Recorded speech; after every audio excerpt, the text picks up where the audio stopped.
Okay, so by my watch, it is now 3:10. So I do messed up something. Okay, here we go. Sorry.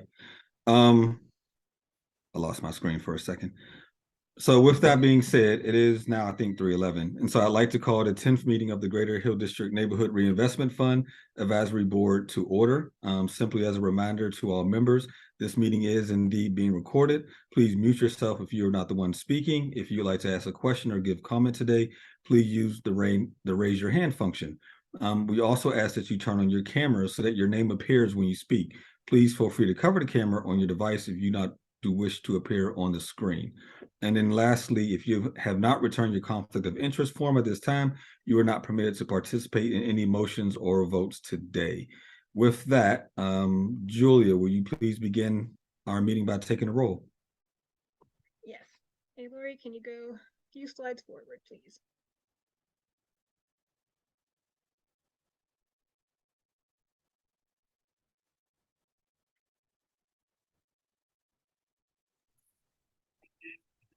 One more, please. Thank you so much. Is the representative from District 6 present? Here. Is the representative from the Hill CDC present? Present. Mr. Witherspoon let me know he wasn't available, but I'm still going to say it. Is the representative from the Hill District Federal Credit Union present? Yeah. Is the representative from the Hill District Consensus Group present? Is the representative from the Wesley Center AME Zion Church present?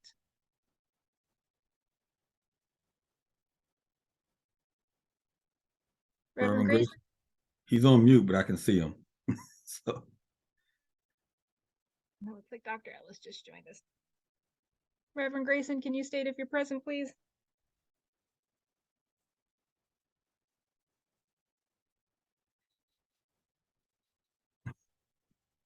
We'll circle back. Is the representative from Shenley Heights Community Development Program present?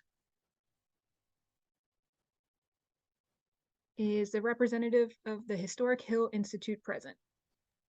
Present. Thank you, welcome. Is the representative of Ujamaa Collective present? Here. Thank you. Is the representative of the Office of State Representative Ariane Abney present? Jamal, I saw you join the meeting. Yeah, I saw him. Circle back. Is the representative of the Office of County Executive Fitzgerald present? Here. Thank you. Is the representative of the Office of the Mayor present? Is the representative of the Office of Pittsburgh Public School District present? Is the representative of Allegheny County Council present? Okay. And going back around, Reverend Grayson, are you able to, you can see you joined, but could you confirm?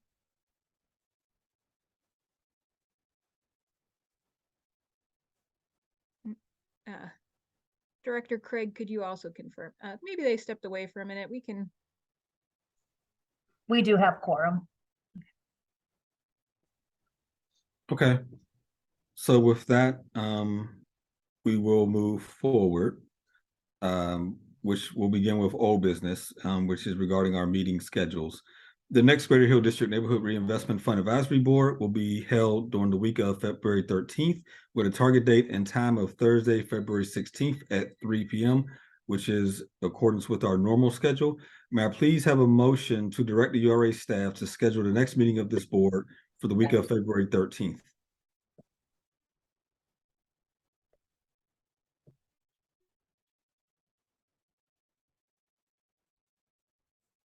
Anyone feel free. So moved. Thank you. And we have a second? Second. All those in favor say aye. Aye. Aye. Any Aye. against? The motion passes. Was that Miss George I heard? Yes, she Yes, did. it is. Okay, thank you. So let the Thank record you. reflect that we've also been joined by Alicia George. So with that, we'll now move on to applications.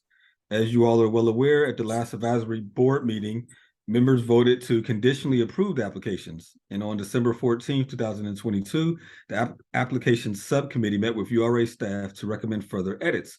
URA staff has shared the online and PDF versions of the Greater Hill District Neighborhood Reinvestment Fund applications with the advisory board via email on December 20th and recirculated them yesterday, January 25th. The recommended edits have been included in the latest version of the shared applications.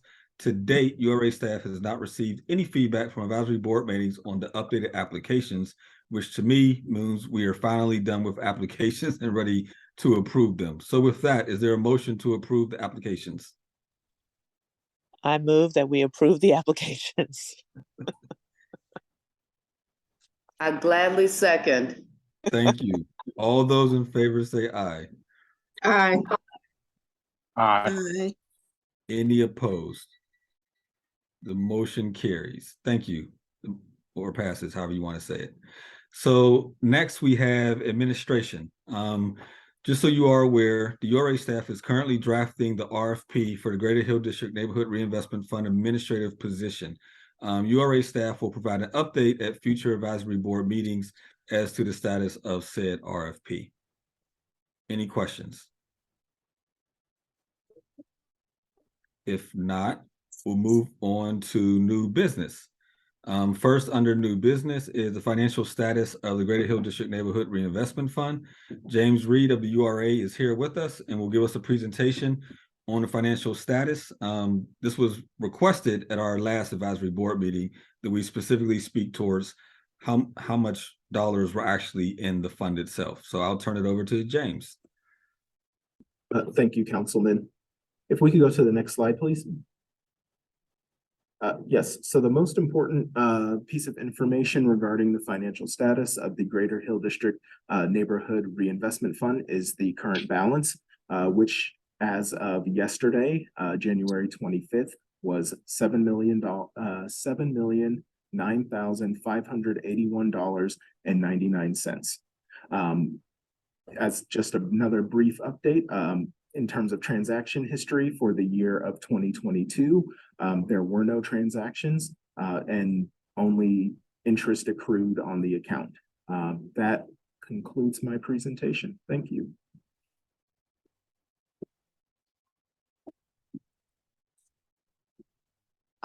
So I had a question. Dr. Ellis? Yes. Yeah, so I think there were like a few things that were requested at the last meeting, and I do remember, you know, one of the outstanding items was, you know, how much went to the Hill CDC and exactly when. That's been a major issue, and I just wanted to kind of, you know, get the facts and put it to bed. Do we have that information? I apologize if for that. That message was not communicated to me, or if it was, I simply did not get it into the presentation. So what I will do, Dr. Ellis, is, and I apologize again, make sure that there's an update regarding that sort of information, a larger sort of update regarding transaction information, potentially at the next meeting. But I do just want to double check with all of the with our legal team and some other folks on staff regarding talking about financial details at the transaction level. And you did say that there were no transactions in 2022. So, That's I correct. mean, given that the monies were deposited in September of 2020, it would mean that the Hill CDC received its funds sometime between September of 2021 and December of 2021. So let me jump in here. I can answer the question, but I do think, James, it'd be a good idea for you to come back and give a formal update as the holder of the funds. So for the benefit of the committee, as you all know, the Hill CDC receives 4% of deposited LERTA funds because of its leadership in securing the LERTA district for the Hill District neighborhood for this fund. According to my records, we received a paper check in the amount of $287,481.80. I don't have the exact date we received it, but it appears to be somewhere between October 15th, 2021 and November, let's just say 11th, 2021. So for the benefit of the committee, that is information that we can have as of right now, but James can confirm that next meeting or via email. But hopefully that's helpful for everyone. Thank you. Thank you. Any further questions on the financial status of the fund? If not, we'll move on. As you all are aware, at the last Greater Hill District Neighborhood Reinvestment Fund Advisory Board meeting, there was a question raised if there was an open seat on the advisory board. URA staff went back and reviewed the URA board approved guidelines, which state the advisory board shall consist of 13 members, 7 voting and 6 non-voting, appointed pursuant to the terms of these policies and procedures. Currently, our advisory board has indeed 13 members, so there are no open seats on the advisory board at this time. Are there any questions? If not, I will continue to move on. Also, as requested by this group, prior to this meeting, the URA staff circulated an Excel sheet with URA Housing Opportunity Fund programs and a flyer of the URA's 2003 programs. The Excel sheet was created at the request of this advisory board as a resource list for future administration. What we're asking is that you please add any housing or human service programs that would benefit Hill District residents in the shared spreadsheet, and then send that back around so that it can be fully comprised, and we'll have a running list of all resources associated with housing. Are there any questions with the Excel sheet and flyer that was sent out?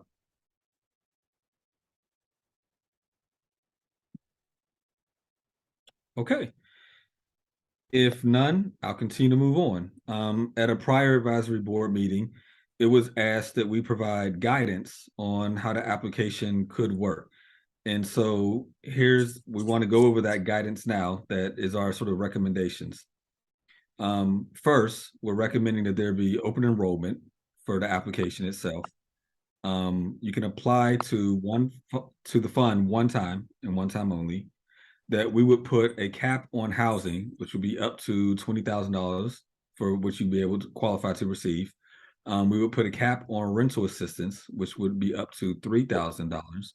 We would put a cap on mortgage assistance, which would be up to $4,500. And then, in addition to that, we want to make our recommendation that all payments go directly to the source. So, for example, if someone applied for mortgage assistance, the mortgage assistance they will receive will be paid directly to the bank or the lender. And then all other outstanding concerns, are there any other outstanding concerns regarding application guidance? For example, the question was brought up, what constitutes an emergency? We did not define that. We figured that was better for the group to discuss. But as it relates to the guidance of the application, are there any questions, concerns, comments? Yes, the subcommittee, when we met, we did come up with one important question, which was we wanted to make sure that the emergencies, for example, how do we determine when or if an emergency or series of emergencies sort of outweighs someone's longstanding need for, let's say, home improvement? So for a possible example, we were concerned that the people that would be applying and saying, well, I'm behind on my taxes, I might lose my home, or I need emergency roof repair, et cetera, et cetera. How would we weigh that with someone who says, well, I'm not necessarily having an emergency right now, but I've been trying to get my roof fixed for a while and I do need this funding. I remember that came up as a value judgment sort of thing, and we decided to, as a subcommittee, to bring it to the full group, and we just kind of assumed that it would be on a case by case basis that we would have to make that determination. But I wanted to put that on the record as one of our concerns.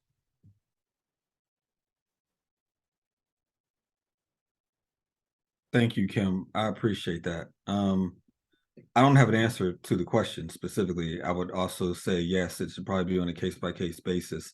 But your question does lead into an additional conversation related to all of this, which is who is actually going to be reviewing these applications and determining or recommending to this body what should be accepted, what should be approved, what resources should be provided. Is it the will of this advisory board to be reviewing said applications and making recommendations? Or, and we've had part of this conversation before, or are we bringing on an outside entity that would be making sort of independent decisions? My personal opinion, this is just my personal opinion, I think it gets very dicey when members of this advisory board would be reviewing individual applications, as in some form or fashion, all of us at some point will be conflicted.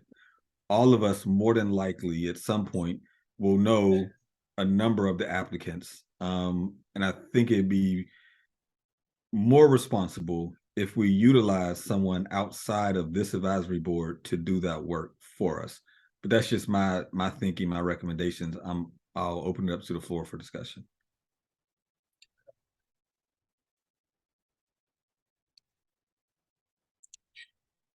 I am in favor of having a neutral entity review, not on the advisory board. With 6 I degrees, agree. I'm sorry, I agree. With 6 degrees of separation, we probably all are interrelated, interconnected, and so an external entity might be best. That we'll look at it and then bring it to the advisory board who'll make a final decision. But it might look better if that external entity, whatever, if it's 3 or 5 people, whoever, may do that for us. Okay. As mentioned earlier in this meeting, given all the work that was going to be associated with bringing this to fruition, the URA had discussed going to RFP to bring on a consultant. They wouldn't be on URA staff, but rather they would be a consultant to the URA who would be able to assist in doing some of this work. There are potential other organizations, LifeWorks, Urban League, Macedonia Face, who do this sort of work. And so maybe with you all's blessing, allow the co-chairs and maybe URA staff to go back, think through what the outside council looks like, and then come back to you all with recommendation.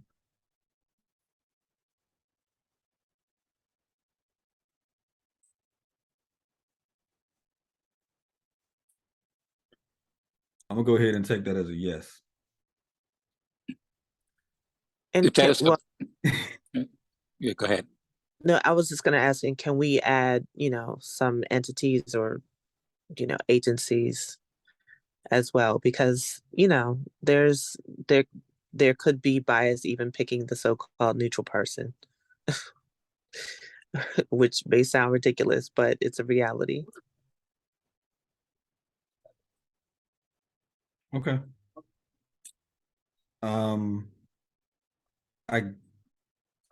Julia, I guess that takes us to new business. Excuse me, Ms. George? yes, If that should be should that be a motion just for clarity, just for the record? right. That one. So Daniel, if that was a motion, I I can second it or put it in a motion format, just for the record. Okay. So essentially, the motion was for URA staff, along with the co-chairs, to go review and look for an independent agency who would be able to review applications, provide recommendation to the actual advisory board for approval. That was motioned by Reverend Glenn Grayson. Is there a second? Second. All those in favor say aye. Aye. Aye. Any opposed? The motion carries. So we will go And- ahead and Yeah. perform Just for that. clarity, yeah, before it's, I guess, executed, it would be good to know what that cost might be, that we can just at least know Yeah. what we're, yeah, okay. Yeah, we would bring, I wouldn't make any decisions without bringing our thinking back to this group. Okay, We all right. would not enter into any contract, anything of that nature, without knowing cost, everything associated with it. Okay, sounds good. Can I Ms. also, because I know that in a past meeting, the URA staff had shared with us, and I don't know if it was a meeting for all of us or if it was an application subcommittee. I know I had requested, and they had sent us sort of like a map of like intake when an application is received and all of the sort of places it goes for approval, denial, review, all of that. Can we, if that's what we're suggesting is going to be different, or different from what we originally saw, if we can kind of edit that form so we can kind of see how that's different in bringing on another party, right? And how many people are going to look at it, kind of what that pathway is going to be from application to giving somebody funds. If that's, just so we're all looking at the same thing in terms of what the process is going to look like. Okay, yes, that can certainly be done. Thank you. A time frame for something that's an emergency, to include that as well. How long will it take for someone to get payment for their emergency? And how much time is spent on the actual application and review is what we were discussing as well. Okay, duly noted. Thank you. With that, as we sort of move into other business, I have one other question for you all that is associated with the prior question. So I don't think we're going to have a definitive answer today, but it still needs answered, which is, now that we have approved the application, we're working towards determining who will actually review applications. Is there thinking around how soon you all will be ready to be releasing the applications to the community?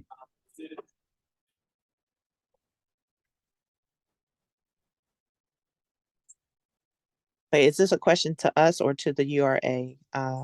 It's to you. I'll give you my thinking. It's really to you all, which is, now that we've approved this, what is this? This is January. We approved application. Assume at our February 16th board meeting that we're able to approve sort of the process by which applications get vetted. It would then be my hope that, if assuming all ducks are in a row, that by March, meaning at the end of the first quarter of this year, that we would then be able to begin releasing applications and begin the process of receiving requests. That's my thinking, as I think we're well past due for being able to do that. But I'm asking, what is you all's best thinking around that? Well, I think what you said just makes sense.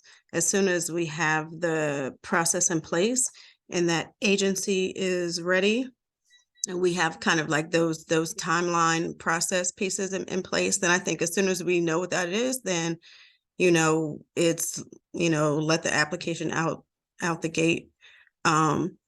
I know I brought this up before in terms of, how will, one is that logo, right? Us creating a logo that represents this work that's collective. And then, right, because we're supposed to send our logos. We were going to do that. I didn't send mine. It's coming back to me now. So that piece, and then kind of what our marketing efforts are to make sure that everybody has access to this application? I know we did talk about, of course, the going online piece as well as paper copies and how we might disseminate those.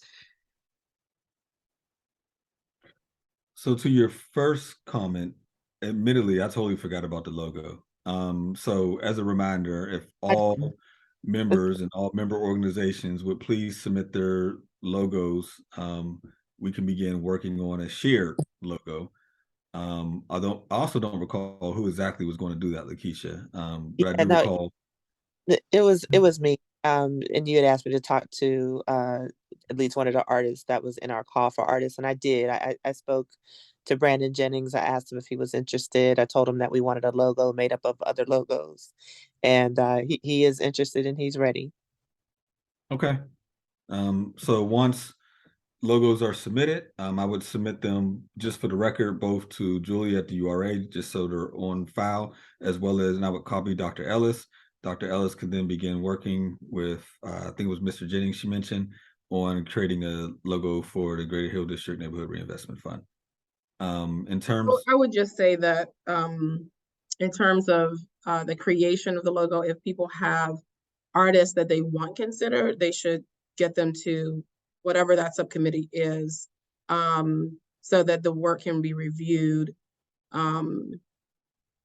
Their portfolio can be reviewed in subcommittee, the different artists. So I would suggest that we approach it that way, if that's acceptable to the committee. I'm open to it. I just don't want a 3-month process in confirming a logo. I just want to, once we get a person who's going to review it and this thing rolling, that it rolls out, we can back into it. But I just don't want a 3-month process of tracking of submitting logo. That's just my own opinion. That's all. It's been such a long process. I just don't want any more things to hinder the process of releasing the application for support. Agreed, and I certainly am not suggesting that we should wait to release the application. I don't think that we should wait to release the application. We could have no logo and just put, the fund and then add the logos. I mean, I'm comfortable with that. Maybe others aren't. I think the more important thing is that we have the process in place. The thing, Yeah. the dependency is, from my vantage point, is going to be on making sure that we know the process so that when people submit, they know what to expect. Because the worst thing you can do is to submit for an application and then you don't know when you're going to hear back. You don't know what the process is. So that's really going to be the dependency from my vantage point, not so much the logo, but your point is noted. I just want to comment, and this may be of a support down Dr. Ellis's avenue, but with all of our logos, this could be a messy thing, and I'd like whoever is chosen to do this to, make a decision as to whether we need just something that says GHDNRF or with all of our individual logos. And I think that you need the liberty to just make that decision with the artist, because this, as I envision all of our logos, it may not be too pretty. And I think that's an artist's design, Dr. Ellis. And I just want to be on record as saying I'm okay with not using each of our individual logos for our organizations, and maybe one just specifically for this advisory committee. So I just want to give some freedom there to the artist. That's all. If anybody disagrees, please say so, because I don't want this held up because someone's logo doesn't match or the graphic or something like that. Let the artist decide. Yeah, I mean, I'm totally open to it. I can't remember who said they wanted, it made out of all of our logos, but that was a suggestion from someone on this committee. But I'm sort of agnostic about it, honestly.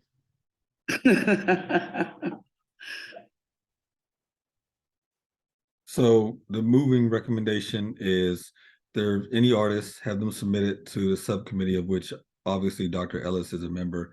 If there are others, please say so.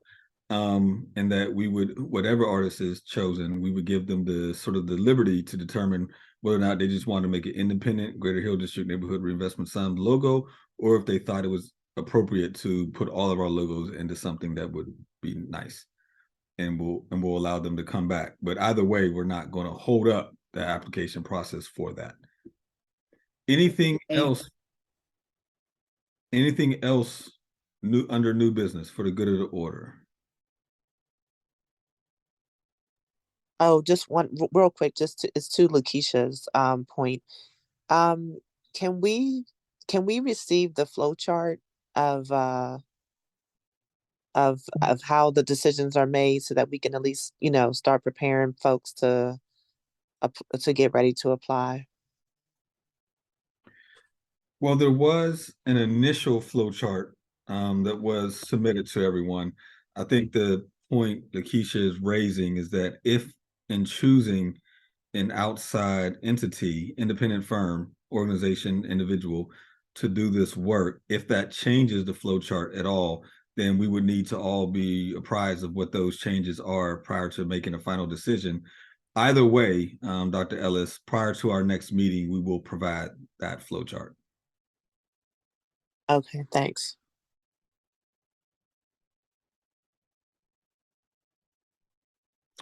I would also, and this is hard, only because I get asked on a weekly basis about this, and I'll tell you what my generic answer has been.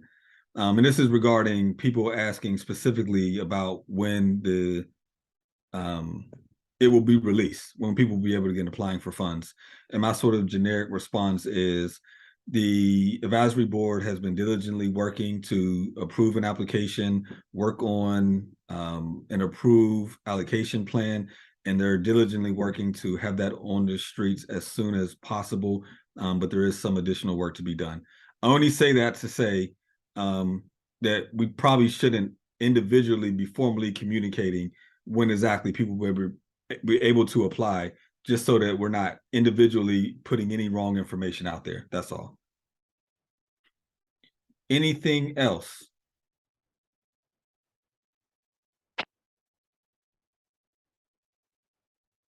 If not, thank you all. This has been rather productive, actually.